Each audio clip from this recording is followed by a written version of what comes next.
Similarly to the way we think about ideas for self-care, for treatment, there's a real movement pushing towards self-care for PrEP or sort of de-medicalizing PrEP, meaning you don't necessarily need to go to a government-run clinic, which they have limited locations, they have limited hours, the wait times are sometimes crazy. Could you go to some other point that's more person friendly? For example, a private pharmacy, their hours are nice and long, the wait times vary, but they're generally much more user friendly, and get your PrEP there. And so the question now is, does that private pharmacy or whoever it is, community health worker, wherever you're getting that PrEP, have the capability to do a rapid diagnostic test that normally providers give? It is possible to certify all those people to use rapid diagnostic tests, but another simple approach could be that they have the client either do an HIV self-test there in front of them, or if you're really trusting the client, you could have them do an HIV self-test and just say, I tested negative at home before I came.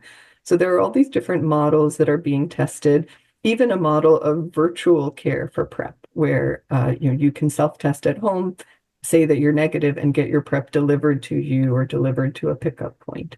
So it really helps to disconnect continuation of PrEP from a clinic. Now, clearly that virtual care is going to either only work with oral PrEP, or it's going to require us to figure out self-injection for lenacapavir. I'm pretty optimistic about that because it is a subcutaneous injection. You don't have to get it in a muscle. And so I think eventually we could get there as well. And it really puts, the power of using PrEP in people's hands, and hopefully will allow PrEP to reach many more people and at lower cost.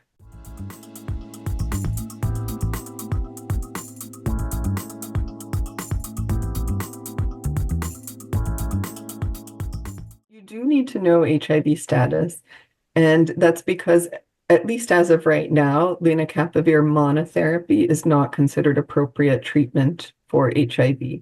And if you are HIV positive, you need, kind of additional care to make sure that you don't have, various opportunistic infections.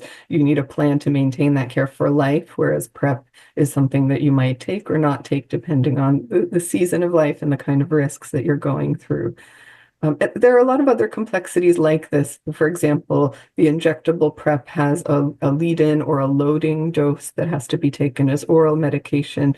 You need to be very careful when stopping the injectable PrEP because it has a very long tail, which is a time where resistance can develop if somebody does acquire HIV.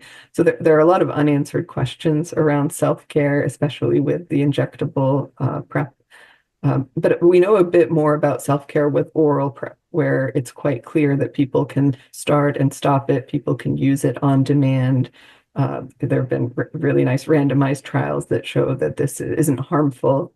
Sometimes it's more effective just to take oral PrEP every day than to try to use it on demand because people's lives can be unpredictable. And for that, I think it's already quite clear that self-testing is such a nice partner to really demedicalize that process and put the convenience and power where the person is.